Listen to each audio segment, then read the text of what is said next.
สียงกว้างเจ้าคันโบได้ไม่เป๊ะผมไม่เป็นเสียงกว้างอยากกินเนี่ยตัวถ้วยน้อยกันนะมั้ย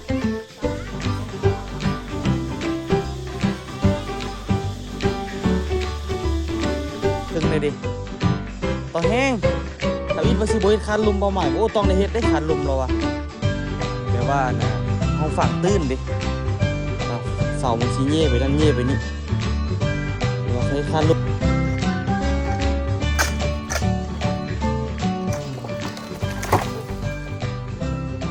สบายดีทุกคนสบายดีตอนแรงทุกคนแม่จันมาแล้วโอ้ยมีแหงเด้ป้าถูกซื้อมาให้ไอ้ตาลที่อันนี้น่ะแม่นบ่มีแต่ไอ้ตาลและสิริคีน่ะมาแล้วเด้อเป็นอะไรดีหรอสกุล โอ้ยใครแต่บุเดียวอะไรมันยากกินเบียร์เลย คุณน่ะกินเบียร์แล้วดีวะ โอ้ไม่ได้กินเราบอกตัวกับเคียกิ๊กเลย บัตรสปีมาเอาระบบไปให้ มันจะฮู้นะว่าผู้เดินฮักมันโมฮักไปห้ามมันโมมาห้ามมัน สปีขี่รถมาเอาแล้วว่าให้บุญยองไปขี่มานี่ได้เอาส่งคืนไปไหนม่วนอยู่วะ ม้วนแท้อันม้วนแต่หาบ่ได้กินเบียร์กันยังม้วนละ เจ้าบอกเสียงขวางวะ เจ้าบอกเสียง ใส่น้องไม่ส้มวะเกิดคักบ่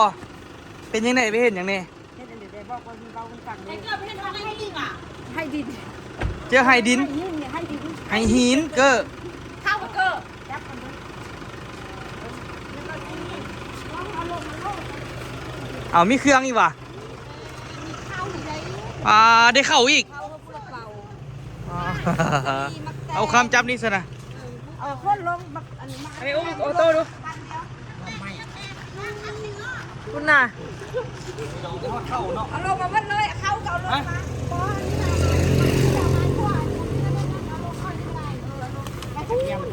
เอาเคียมอีกน่ะ กระเทียมกับปันเดียว โอ้ยเจงเนาะ เอาลงวัดเลยเอาข้าวเอาเบาเดียวเอาลงไปนี่แหละ ป้าไทยเสียงคว่องปานั้นเขาว่าอันไทยเสียงคว่องกี่ที่โมเมนเนาะเว้ามัวคือกันซื้อมึงไหม เกี่ยวกระเทียมกับโอ้ไปไปบุรุษป้าบาทขายจะไปข้าวพิเศษไปกินลูกนี่เลยลูกเป่าทะเลเป่าวันปักแกง มึงไหม เป่าทะเลข้าว เขามักว่าไทยเสียงคว่องกี่ที่เนาะเด้อนี่นะเบิ้งไปยามพี่น้องเสียงคว่องได้ข้าวได้สาลีได้มักแตงได้กระเทียมได้ไม้แป้งมาดังไฟ ได้ข้าวจักเป่าเปลี่ยนคำว่าเมื่อซะเด้อเนาะมึงไหม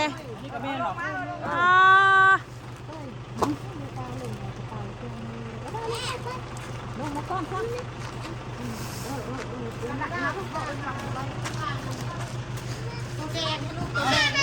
โอ้ย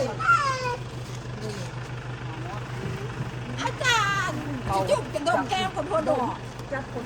จับ อันนี้ของมิจัน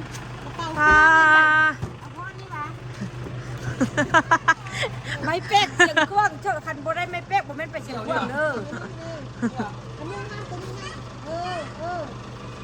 อยากกินเนี่ย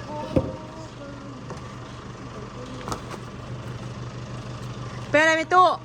ไปเสียงคว้างครั้งแรกในชีวิตคักอยู่วะไปเห็นนาที่ทงไอหิน โอ้เรียบร้อยทำอนุวงศ์กับไปคุ้มฮอโลนกับไป ป้าผู้ทำอนุวงศ์ก็ได้ไปละส้มพ่อคอยหอยอันนั้นคำที่จริงไปแวะทำอนุวงศ์กันเนาะคุ้มฮอโลนตึ้ม ไปขึ้นพัวโลนอีกคุ้มแล้วเนาะจากนอนก็พอเท่านะ อย่างนี้ได้จังหวะประโยชน์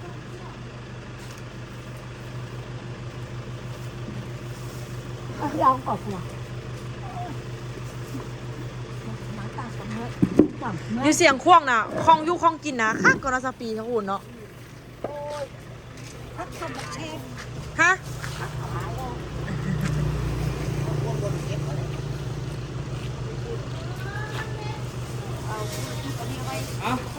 เอาแบ่งกันเลย ไปเฮ้ยตีไว้จัง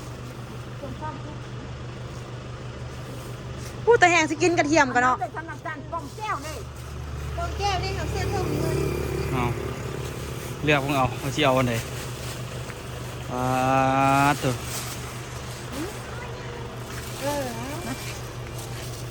เมื่อยอ่ะไม่ตู้ขี่รถ เอาคุณจักลูกเนี่ยไปอันคนเจ้าอันกับ มาว่าเมื่อยเหรอ ไปเอาอันนี้ก็เขาไปตัวไว้ไล่ก่อน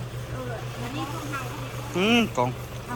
เรียนเบิ่งบ่ได้เลยเนาะทุกคน เอาข้องอันข้องโตดีหน่อยเย่ เอาโตนะ อะไรเป็นของเฮาของเจ้าก็อีปี คักละบัดนี้เอาโตนะ มีอารมณ์นะคน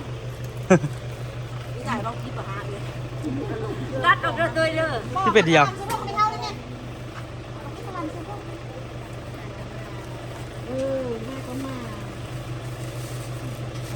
อันที่มาสิได้แบ่งนั่งพักผ่อนก่อนเนาะ มาปันเพิ่นไม่ปันพักกะลำนะไม่ได้เดือปันปันซี่เอ้ยแม่ตัวเด้เจ้าคูณเด้ กอมกองเลย สลีไม่ไหมวะ นี่ต้องนึงไปเลยไอ้ขันก็นะข้าวจะพุ่งไอ้ข้าวเป็นทางไหน อ๋อสมแต่ง เข้าลงนะมันลงไป ล่างเอา จุกสา ง่ายโพดบัดดิกินต้มมีดีกว่า เดี๋ยวเขาเจ้าอันน่ะแบ่งกันเอาเนาะทุกคนบุ้งว่าสิมีอย่างอีกไงไอ้สลีเบิดหวานนั่น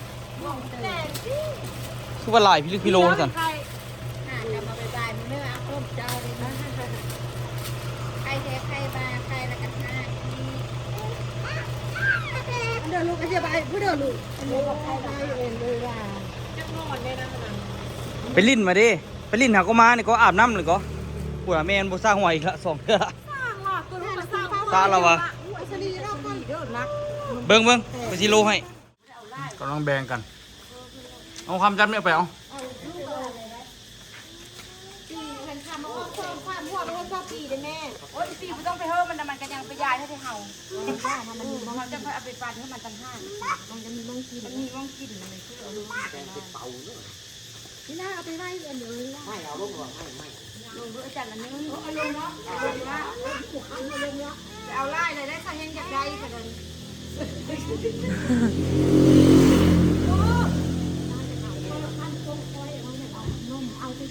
มากินเฮียมากินต้มมันต้มไม่ยังพอเลยล่ะแล้วกินสลีวันเดียวตัวเอาถ้วยน้อยกันนะพ่อไหม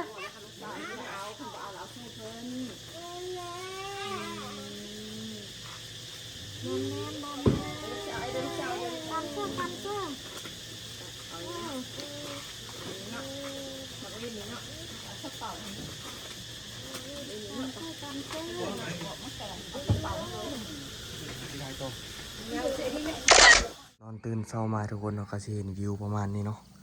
แล้วก็มีส่วนพักอยู่ถึงหัวบนนอนพร้อมเอาโตไปแล้วเอาโตน่ะนอนอยู่นี่เสียงประตูเราลุกฟัวฟัววับเลยแม่นบ่แม่นบ่ฮอวน่ะถ้าอีกก็นอนอยู่แม่นบ่ได้ยินเสียงแล้วลุกเพือบเลยแม่นบ่อ๋อนี่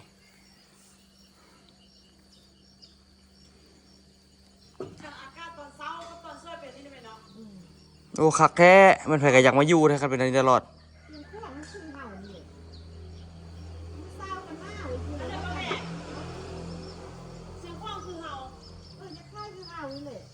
คันฮ้อนยามหนาวแล้วมันมีลมตลอดเสียงขวางฮะมันบ่มันเพียงเดียวมันบ่ค่อยมีต้นไม้เด้แม่นแล้วมันละมีลมตลอดมันเลยหนาวเสียงขวางหั่นน่ะ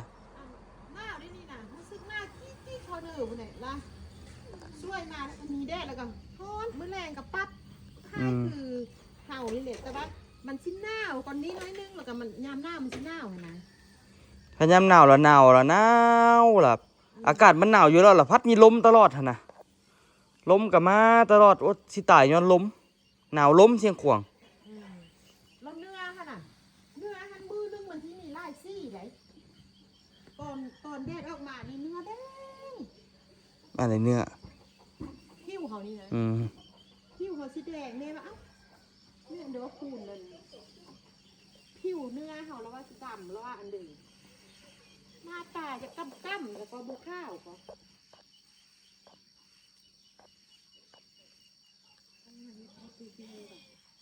อันนี้พระพุ่มเลยอันนี้เนี่ยพระพุ่มเลยก็เริ่มเยอะเลยอันนี้พระกาด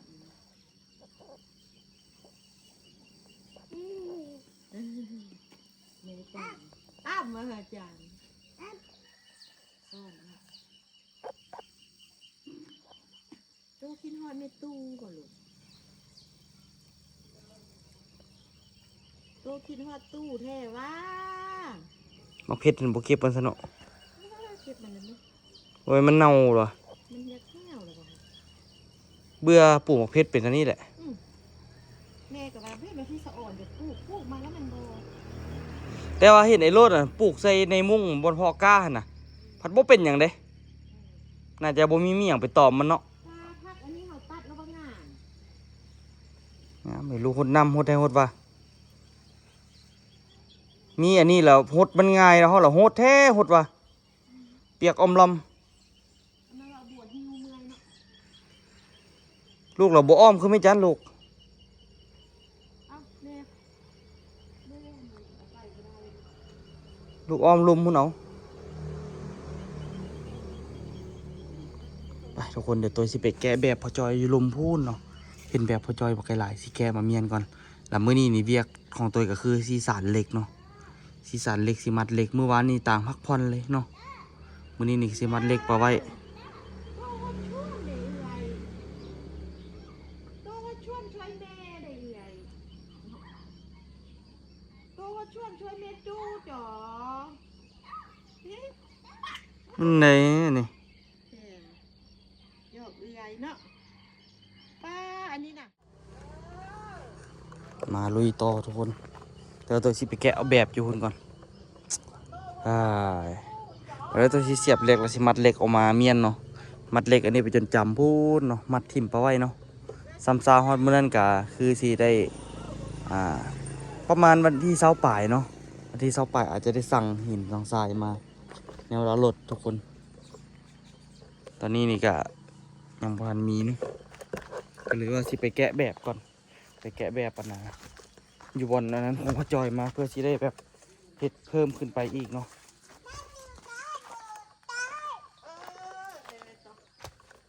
อ๋อตื่นเต้นใจ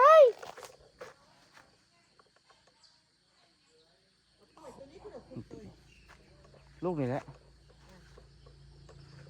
ขุดฝั่งเสาก็เมื่อกูตาหินเล็มแท้เล็มว่าเบิดละ อันนี้ลูกซื้อหรอวะ ยังก็ ซื้อสิใบทีเดียว ที่ก็ได้ไว้บนเก่าหั่นแหละหินแต่ว่าทรายคือที่ถางเอามันบนนี้ออกแล้วชิมไว้บนนี้ อันทางคือเห็ดกล่องเขาหน่อยคุณเมื่อแรงมาเดินแม่ที่ทางคืออันรถเธอเดินหันน่ะ ทรายรถอันน่ะทราย1,600,000หิน2,500,000 ซื้อแล้วจดนะลุง ถึก4,100,000 ซื้อแล้วจดไว้เนอะแม่อันเสียห้วยนะแม่เชียมาคือ ซื้อมันกับบ่ได้มาลูกกับเบิด ดีมากสิบกว่า เบิดซิบเลยหรอ เสื้อห้วยเฮ้ยอันทำตูนกับมีเนื้อหยังทำตูนมันได้เงินที่โอนเงินแม่อยู่ทำทำตูนนี่จ้ะ ต้นพุ่นเนาะระวังเหยียบเหล็กเด้อ 5,900,000นึงนะเงินแม่นะ คันว่ามื้อนี้ลูกสินั้นถ้าคันว่ามีหินในหนึงสิตั้งเสาสิดิตั้งเสาแล้วก็มัดเหล็กพอไว้ พ่อเขาเอาจังเม็ด ลูกนี่ตัวหนึงอันพอจอยออกเท่านั้นแมตรเสาแต่ว่าสิกอดินบล็อกกอคือนี่ประมาณน่าจะประมาณ3ก้อนทางนั้นก็โอ้ทางนั้นได้เทหลายอยู่ แต่กับบ่เทหลายไปได้ก็ได้เอาทางนั้นมันต่ำเลยเนาะ นี่ได้แถวจุดกันเลยนี่ นี่ ลูกอัดแบบเขาแล้วมาแรงให้จุดไล่ปีใหม่ สิมัดเหล็กมัดหยังวะอันมัดเดเฮ็ดแบบกับเฮ็ดแบบทิมไปไว้ อันเพิ่นก็บอกลูกว่าค่ะน้องออกไปเลยแล้วว่าถ้าเพิ่นเฮ็ดอ่ะ ฮะบ่แล้วผมบอกก็ได้เฮ็ดเลยเด้ตั้งเสาลูกก็ขุดขุมไว้แล้วก็ได้เล็งเสือกคือกัน ก็สิเอาน่าจะเอาระดับตัวนี้นี่แหละเอาระดับตัวของพ่อจอยนี่แหละให้มันซ้ำกันคือกันเมิดฮะได้เทใหม่ก็ลูกสิมัดแล้วลูกสิเทใหม่ล่ะแต่ว่าลูกสิบ่เฮ็ดยาวคือของพ่อจอยอันนี้นี่ก็ขึ้น3ก้อนกะ1ก้อน2ก้อน3ก้อนโอ้ได้จะก็ขึ้นแต่2ก้อน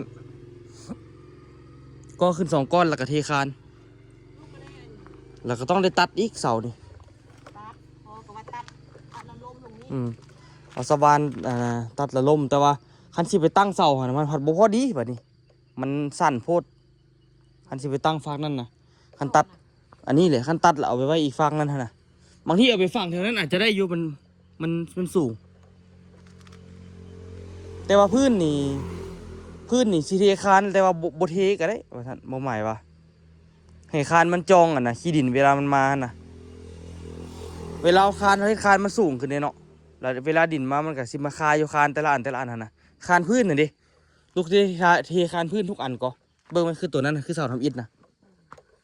ตัวนั้นก็สิได้ขุดแล้วก็ฝังเสาคือกัน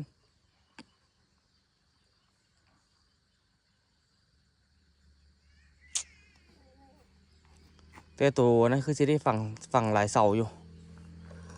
สูง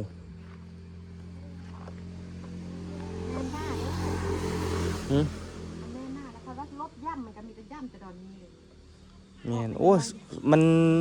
ไร้บ่ดิความกระทบกระเทือนบ่ฮอดมันซ้ำดินอีกเด้มันก็สิมีฮอดอยู่แต่มันก็ถือว่าโอเคแล้วแหละลูกสิเฮ็ดคานลุมได้คานเทิงได้เด้ต่อแห้งถ้าอิดว่าสิบ่เฮ็ดคานลุมเป้าหมายบ่โอ้ต้องได้เฮ็ดได้คานลุมแล้วว่ะแปลว่าน่ะเฮาฝังตื้นเด้แล้วเสามันสิเย่ไปนั่นเย่ไปนี่หรือว่าคันเฮ็ดคานลุมแล้วหมดปัญหามันปุ่นจักเป้านี่แม่จันว่าซ้ำห้อมซ้ำนี่ จะว่าอะไรลูกมา แม่จันลองเดาเบิดจักเป้านี่บ่ฮอดลูกผสมแปลว่าผสมแบบผสมแข็งๆหั่นน่ะบ่ได้ผสมแต่ปูนหั่นน่ะ1 4 1 2 3หมดหมด7เป่าคันปูนเขียวหมดแต่6เป่ารวมเป่าแดงคันปูนเป่าแดงแล้วมันแข็งแล้วลูกเลยผสมหินหน่อย6เป่าก็ถือว่าลูกว่าก็ถือว่าหมดหน่อยอยู่เนาะแต่ว่าหินหันหมดหลายแต่ว่ามันพอไปตอนเฮ็ดกับพ่อจอยแรกๆหันคันเสียบเล็กคือลูกเสียบนี่คือสิง่ายผัดบ่ได้เสียบแต่ก็ได้ซีหูเอานี่อันนี้ลูกเสียบเอาไว้บ่ฮู้เด้อสิได้ขี้คานลมทุกอีกเราบอกอยู่ว่าให้ซีอันน่ะเอาอันนั้นไปเอาน่ะซีแต่แรกมันก็คานไปซีละ จ้อยว่า เราบอกให้เอาสว่านซีไม้เลยเหรอวาหั่นน่ะโอ้เป็นตาขี้คานซีแท้แต่ว่ายามันบ่แล้วเอาสว่านซีปูนนี่เลยเอาสว่านมาละแล้วจึงมัดเหล็กสิมัดเหล็กก็ช่วงนี้มันบ่ทันมีหินมีทรายก็สิมัดเหล็กถิ่มไปไว้ทั้งหมดเลยใจแท้ก็อยากตั้งเสาให้มันครบมันมีเสาเก่าพอจอยได้7เสาอยากตั้งเสาแล้วก็มัดเหล็กมัดหยังใส่มันเหล็กลูกก็ซื้อมาใหม่อีก10เส้นละเป็น20เส้นละ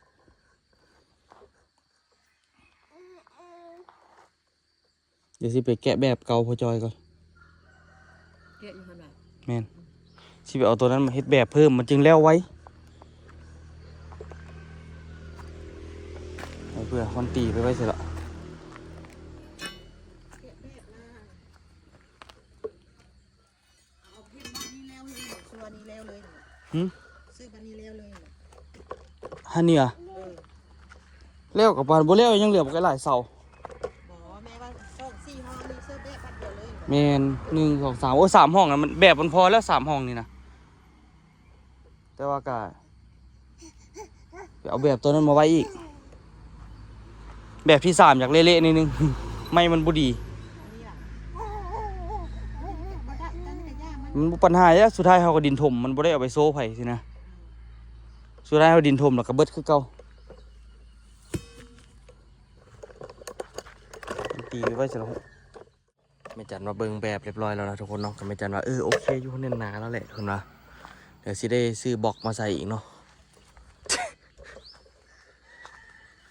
แม่จันไปเสียงข่วงแม่จันก็มืดชิดแม่จันว่าโอ้ย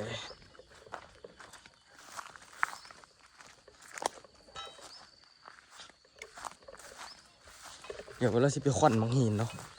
ใจแท้อยากตั้งเสาเอาไว้เพื่อสิได้ทีคานสิได้มัดเหล็กคานไว้แต่อันนี้กับมุ้งสีใส่ได้บ่แต่โดนแต่นานละถ้าก็ไม่โอเคอยู่ได้ล่ะนี่ไม่แบบเราพอจอยสมัยนั้น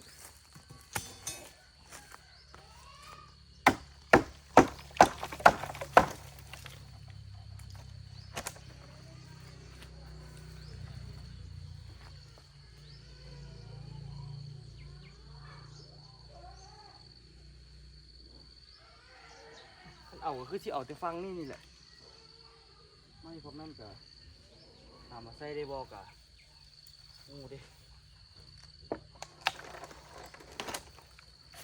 เป็นแปลกๆเนาะ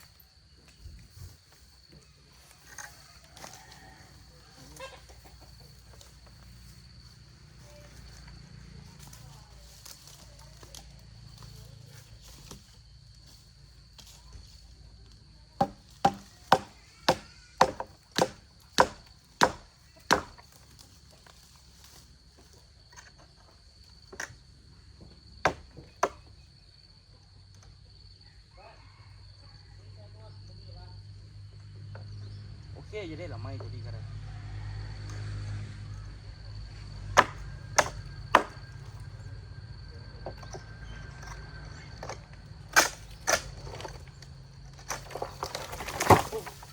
รวดอันเดียวมัดไปหมดเลยไม่คักอยู่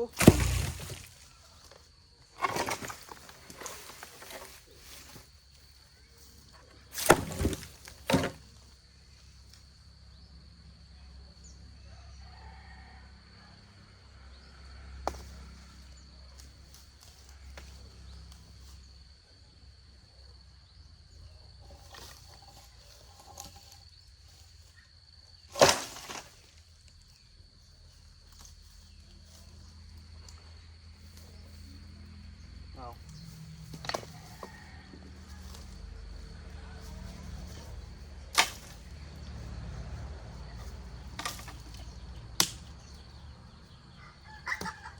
ใจเบิด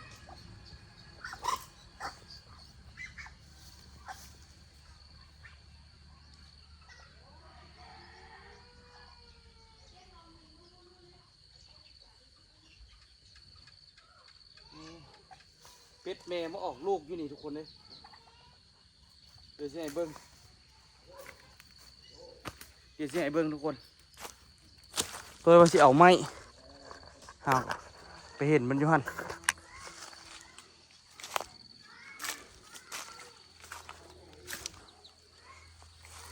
มันให้ตัวทุกคน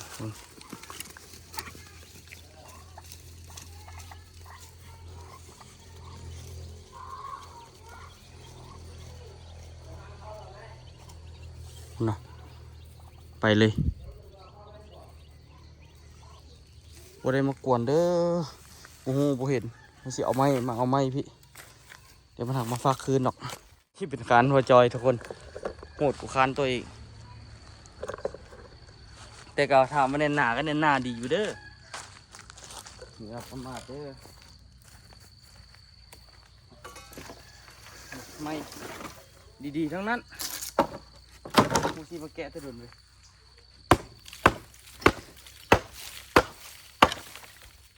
แต่นี่ก็บดีเลย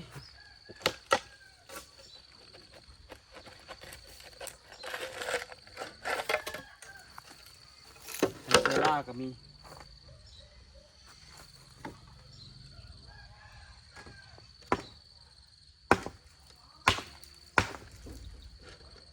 ตัวที่เอาไม้แป้นที่ฟากนั่นก่อนทุกคนไม้แป้นที่ฟากนั้นมันดีอยู่อย่าว่ากันเด้อจะเป็ดน้อยเด้อข้าขอไปเอาไม้เด้อ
ยาแล้วมันเป็นเอาแต่ซ้ำนี่เลยทุกคน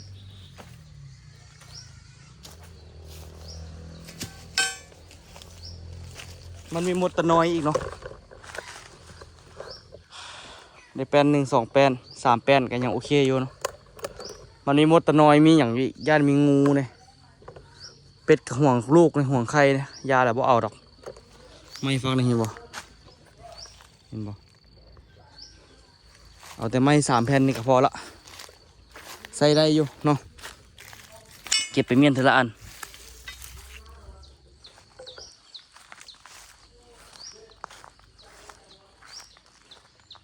ไปใส่นาง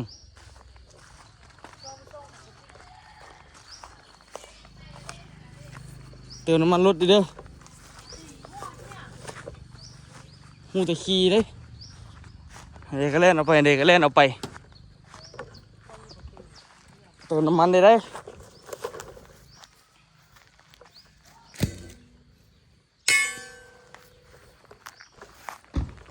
อันนี้ขับรถเป็นละ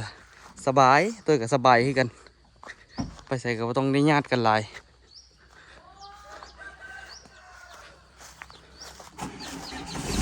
ที่เอารถหุ่นใดเนาะไปเอาอันน่ะไปเอาหินเฮือนต้นตาลมาในนึงทุกคนมาเพื่อเกี่ยมเพศเสาเนาะ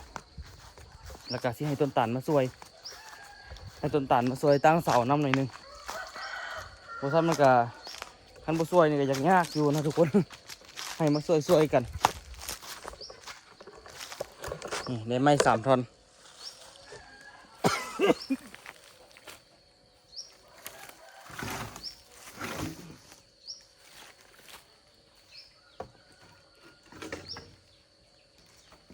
ไม่ดีอยู่เลยทุกคนบอกนักไ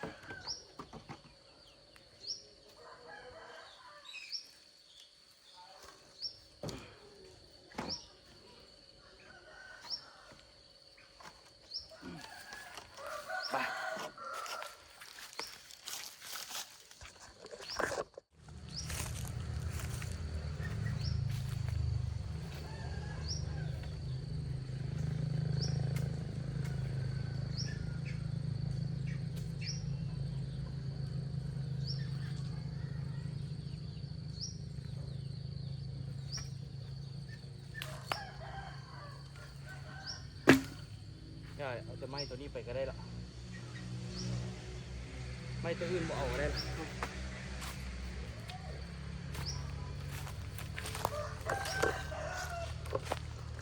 ไม่จัดมาเห็นเลยได้เรื่องอยู่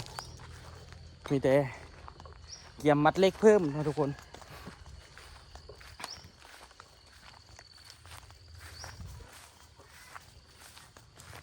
เดี๋ยวอันนี้ตัวเสียเอามาปักหลักก่อนตัวเสียมาปักหลักอันนี้คันว่ายังบ่ได้ตัวสีมาปักหลักตัวนี้ปักหลักตัวนี้ก็สิเล็งเพียกเนาะหมดแล้วเล็งเพียกไปเพื่อสิได้ขุดเนาะทุกคนโอ้เพียกก็ยังหลายอันเติบเลยทุกคนเนาะนี่ระดับก็แจ่มเลยเฮ็ดแล้วก็กู้เนาะกู้ใส่เพียกนี่ให้ดีๆโอ้ไปจันมาแล้วสบายทุกคนเลยเฮ็ดหยังคือว่าคล่องโตขึ้นเนาะตอนก่อนนี่ไม่จันบ่อยู่นี่โอ้เห็นอย่างกระยุ่งทุกคนเพราะว่าจักเอาลูกบ่จักอย่างต่ออีกอย่างเนาะทุกคนก็เลยว่าอยากยากในนึงเนาะหนุ่ยไอ้ปอเฮ็ดแล้วเฮ็ดแต่เศร้าละเนาะ เสียงเพลงมาแต่ไกลเลยย่านติลิคาซิตเนาะทุกคนเนาะมีแต่ต่อไปเนาะเฮาสิเฮ็ดจังได๋ก็ฝากทุกคนติดตามเนาะทุกคนเนาะมื้อเช้านี่ก็เมื่อวานนี่ก็ได้เอาเครื่องนั้นไม่จันได้หลายแนวอยู่นะทุกคนเนาะเอาเครื่องนั้นไม่จันได้นะเฮ็ดนั่นเฮ็ดนี่เดี๋ยวตัวซีรอบหน้าตัวซี